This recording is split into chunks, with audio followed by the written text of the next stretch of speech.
कहानी की शुरुआत एक महिला और एक पुरुष के पूल के किनारे डेट करने से हुई। उनकी बातचीत से हमें पता चला कि वे दोनों वाटर पार्क में लाइफगार्ड थे।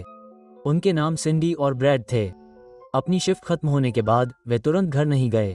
इसके बजाय वे पार्क में इधर उधर घूमते रहे और वाटर स्लाइड पर चढ़ गए। इसके तुरंत बाद उनके सामने एक व्यक्ति आया जिसने हाथ में छुरा पकड़ा हुआ था और दोनों को बेरहमी से मार डाला। कुछ समय बाद 2018 में वैली हिल्स हाई स्कूल के स्नातक वर्ग ने अपने स्नातक समारोह की योजना बनाई। उन्होंने इसे वेट वैली नामक वाटर पार्क में आयोजित करने का निर्णय लिया। यह विचार एलिस का था।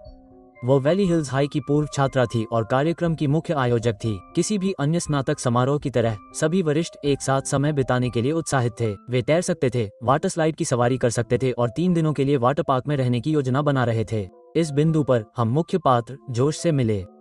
उसने अपने दोस्तों चैड और स्लिम के साथ द ब्लेड्स नामक एक स्कूल बैंड बनाया। वे कार्यक्रम के दौरान प्रदर्शन करने वाले थे।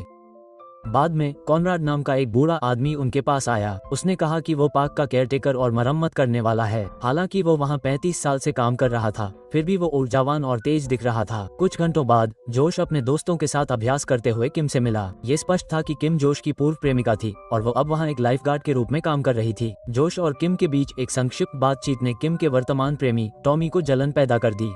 बेबे, मुझे भूख लगी है। अगले दृश्य में हम माइकल से मिले। उसने अपने बेटे जोश के एक कॉल का जवाब दिया। फोन पर जोश ने जानबूझकर अपने पिता को वाटर पार्क में उसका प्रदर्शन देखने के लिए आमंत्रित किया। उसके बाद हम वाटर पार्क के प्रबंधकों में से एक प्रिसिला से मिले। वो 1992 में वैली हिल्स हाई से स्नातक थी। स्लिम ने सभी को छात्रों के बीच एक अफवाह के बारे में बताया कि प्रिसिला हर साल एक स्नातक को चुनती है ताकि उसके साथ संबंध बना सके। इस बीच अन्य छात्र पार्क के मुख्य आकर्षण का आनंद ले रहे थे, जो कि लंबी पानी की स्लाइड सुरंगों का एक सेट था। अब तक सब कुछ ठीक ठाक चल रहा था और कुछ भी असामान्य नहीं लग रहा था। लेकिन तभी कुछ शरारती किशोर शराब की बोतलों के साथ वाटर स्लाइड से नीचे फिसल गए।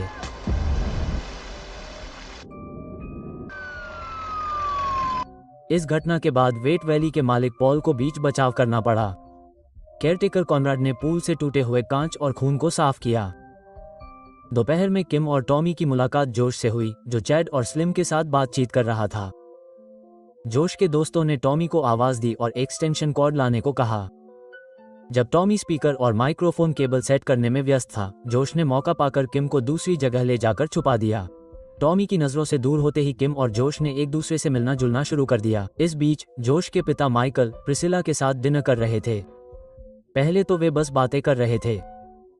उनकी बातचीत से पता चला कि प्रिसिला वेट वैली के मालिक पॉल की पत्नी थी और जोश के पिता माइकल उस इलाके के एक अमीर आदमी थे। डिनर के दौरान माइकल ने कहा कि पॉल को नहीं पता था कि उनके सामने कितनी अच्छी महिला बैठी है। कुछ देर बाद जोश और किम अपने दोस्तों के पास वापस चले गए क्योंकि उनके बैंड के प्रदर्शन का समय हो गया था। कुछ सहपाठी उन्हें दूर से देख रहे थे और उनमें से एक ने कहा कि वे निश्चित रूप से परेशानी में पड़ने वाले हैं। उस समय सीनियर्स ब्लेड्स को क्लासिकल हिट्स परफॉर्म करते हुए देख रहे थे। किम जोश को गाते हुए देख रही थी, उसके गायन से नफरत करने का नाटक कर रही थी और उनके वाद्य यंत्रों से होने वाले शोर की शिकायत कर रही थी। जोश के पिता और प्रिसिला भी जोश का प्रदर्शन देखने आए थे। तब तक टॉमी को अभी भी इस बात का अंदाजा नहीं था कि उसकी गर्लफ्रेंड उसे धोखा दे चुकी है। फिर एक सीनियर ने जोश और किम का एक वीडियो रिकॉर्ड किया और उसे ग्रेजुएट्स ग्रुप चैट में शेयर कर दिया। जब टॉमी ने वीडियो देखा तो वो गुस्से से भर गया। वो स्टेज पर दौड़ा और सबके सामने जोश को पीटना शुरू कर दिया। ठीक है, बस हो गया, तुम्हें निकाल दिया गया है, यहाँ से चले जाओ। जब प्रिसिला ने अपने पति को एलिस के साथ धोखा करते हुए पकड़ा तो बात और बढ़ गई। उसके बाद माइकल अपने बेटे जोश के पास गया और उसे शांत करने की कोशिश की। फिर उसने जोश से पूछा कि क्या उसे वाटर पार्क खरीदना चाहिए या नहीं, लेकिन उन्हें नहीं पता था कि एलिस पूरे समय उनकी बातें सुन रही थी। उसने सब कुछ सुन लिया था, इसलिए वो पॉल के पास गई और उस पर वाटर पार्क बेचने के लिए गुप्त रूप से बातचीत करने का आरोप लगाया। एलिस पॉल की रखैल थी और उसे बहुत असुरक्षित महसूस हो रहा था। उसे डर था कि पार्क बेचने के पैसे मिलने के बाद पॉल उसे छोड़ देगा। नशे में धुत पॉल ने उसे दिलासा दिया, यह वादा करते हुए कि वह वेट वैली को कभी नहीं बेचेगा क्योंकि यह उसकी आय का एकमात्र स्रोत था। कुछ घंटों बाद सभी स्नातक अपने कमरों में आराम करने चले गए। एक व्यक्ति को छोड़कर कोई भी बाहर नहीं घूम रहा था। वो एक वाटर स्लाइड में घुस गया और अंदर 2 विशाल धातु के ब्लेड लगा दिए। ब्लेड एक्स आकार में व्यवस्थित थे। अगले दिन हालात और खराब हो गए। जब माइकल पार्क में घूम रहा था तो जाहिर तौर पर कोई उसका पीछा कर रहा था। माइकल के पैर में गोली लगी और उसे टूल शेड में घसीटा गया। शेड के अंदर सिंडी और ब्रैड के शव अभी भी छिपे हुए थे। फिल्म की शुरुआत में लाइफगार्ड जोड़े की हत्या कर दी गई थी। अगले सीन में हमें पता चला कि टॉमी को नौकरी से निकाल दिया गया था और किम ने हाल ही में उससे ब्रेकअप किया था। इसके तुरंत बाद कॉनराड टॉमी के पास गया और उससे कहा कि किम को अब उसकी परवाह नहीं है, लेकिन टॉमी ने होप को पकड़ रखा था क्योंकि वो अब भी उससे प्यार करता था। दोपहर के खाने के बाद पार्क के केयरटेकर कॉनराड ने स्लाइड के लिए पानी की सप्लाई चालू की। किसी को एहसास नहीं हुआ कि एक स्लाइड के अंदर ब्लेड छिपे हुए थे। इस बीच प्रिसिला, जिसे काम करना चाहिए था, ने अपना काम करने के बजाय स्लिम के साथ मस्ती करना चुना। उस दोपहर सभी सीनियर्स $500 के पुरस्कार के साथ एक मजेदार प्रतियोगिता के लिए उत्साहित होकर तैयार हो गए। वे ये देखने के लिए समूहों में दौड़ लगा रहे थे कि कौन सबसे तेजी से नीचे उतर सकता है। स्वाभाविक रूप से जोश और चैड ने स्लिम के साथ टीम बनाने की योजना बनाई, लेकिन स्लिम अभी भी कहीं नहीं था। इसके बजाय वे टॉमी से टकरा गए। हालांकि उसे नौकरी से निकाल दिया गया था, फिर भी वो अप्रत्याशित रूप से आ गया। टॉमी ने उन्हें बताया कि वो एक कर्मचारी के रूप में नहीं बल्कि एक अतिथि के रूप में दौड़ में शामिल होना चाहता है। दूसरे ग्रेजुएट्स को उसकी मौजूदगी पसंद नहीं आई और उन्होंने उसे साथ नहीं आने दिया। स्लिम के गायब होने के कारण जोश और चैड ने किम को उनके साथ टीम में शामिल होने के लिए आमंत्रित करने का फैसला किया। थोड़ी देर बाद आइडल टॉमी को कुछ संदिग्ध दिखाई दिया। उसने देखा कि एक स्लाइड के नीचे से पानी रिस रहा है। उसे स्लाइड के मटेरियल के टुकड़े भी मिले, जिससे पता चलता है कि किसी ने उसके साथ छेड़छाड़ की है। इस बीच सभी ग्रेजुएट्स वाटर स्लाइड के ऊपर चढ़ने के लिए लाइन में लग गए। कॉनराड पूल के किनारे आराम से बैठा था और रेस शुरू होने का इंतजार कर रहा था। उसी समय टॉमी को यकीन हो गया कि एक स्लाइड के साथ छेड़छाड़ की गई है। उसने सभी को स्लाइड से नीचे न जाने की चेतावनी दी। दुर्भाग्य से ग्रेजुएट्स ने उसकी बात को अनसुना कर दिया क्योंकि उन्हें लगा कि वो मजा खराब करने की कोशिश कर रहा है, खासकर उस ड्रामे के बाद जो उसने पिछली रात किया था। कुछ मिनट बाद रेस शुरू होने वाली थी। इवेंट के आयोजक और पूल स्टाफ अंतिम तैयारियां कर रहे थे। ये सुनिश्चित करने के लिए कि सब कुछ ठीक से हो, प्रिसिला ने कॉनराड को रेडियो पर सूचना दी, जो नीचे इंतजार कर रहा था। बेशक उनमें से किसी को भी नहीं पता था कि स्लाइड के अंदर ब्लेड है। टॉमी ने फिर भी हार नहीं मानी। उसने पॉल और प्रिस्किला को बताने की कोशिश की कि सभी खतरे में हैं, लेकिन दुख की बात है कि किसी ने भी उसकी बात पर यकीन नहीं किया। रेस फिर भी शुरू हुई। गुस्से में एक ग्रेजुएट ने टॉमी को वाटर स्लाइड से नीचे धकेल दिया। इस बीच 3 लड़कियां भी उसी स्लाइड से नीचे फिसल रही थीं। जैसी कि उम्मीद थी, ब्लेड ने उन्हें तुरंत घायल कर दिया।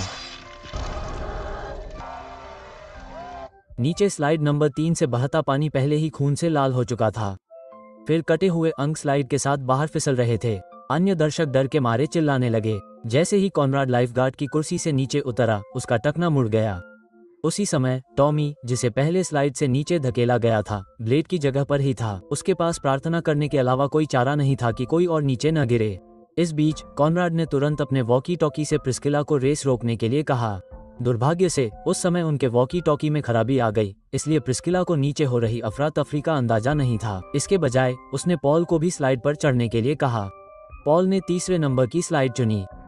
तभी जोश सीढ़ियों से ऊपर भागा और सभी को स्लाइड न करने के लिए जोर से चिल्लाया। पॉल स्लाइड के आधे रास्ते पर आ चुका था। वो खुद को और आगे खिसकने से रोकने की पूरी कोशिश कर रहा था। हमें हर जगह लाशें मिली। सुरंग में कुछ गड़बड़ है। इस बीच 2 छात्राएं और टॉमी ब्लेड पर फंस गए। उनके पीछे बहते पानी ने उन्हें और नीचे धकेल दिया और तुरंत मर गए। किसी को उम्मीद नहीं थी कि यह खुशी का मौका इतनी बड़ी तबाही में बदल जाएगा। घबराहट में कॉनराड ने चैड और किम को टूल शेड में जाकर पानी का पंप बंद करने को कहा, लेकिन जब वे शेड में दाखिल हुए तो उन्हें जोश के पिता माइकल और 2 लाइफगार्ड के शव मिले। वापस स्लाइड पर पॉल और ज्यादा देर नहीं रोक सका क्योंकि पानी तेजी से बढ़ रहा था। आखिरकार वो ब्लेड में बह गया और उसकी बुरी तरह मौत हो गई। नरसंहार के बाद जोश को वकील से पता चला कि उसके पिता ने उसके लिए बहुत बड़ी विरासत छोड़ी है। हालांकि उसके पिता ने मरने से पहले वेट वैली वाटर पार्क खरीदने के लिए कागजी कार्रवाई पूरी नहीं की थी। उसने उसे तोड़कर उस जमीन पर $20 मिलियन का शॉपिंग मॉल बनाने की योजना बनाई थी। चूंकि पार्क के मालिक पॉल की भी इस हादसे में मौत हो गई थी, इसलिए इस डील की इकलौती लाभार्थी प्रिसिला ही रह गई। कहानी के अंत में प्रिसिला मुस्कुराई।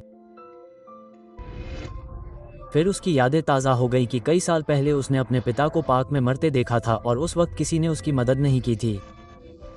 उस समय वो बहुत छोटी बच्ची थी। इससे अंदाजा लगाया जा सकता है कि 2018 की इस त्रासदी के पीछे की असली मास्टरमाइंड खुद प्रिसिला ही थी। उसने बदला लेने और विरासत हासिल करने के लिए एक सोची समझी योजना बनाई होगी।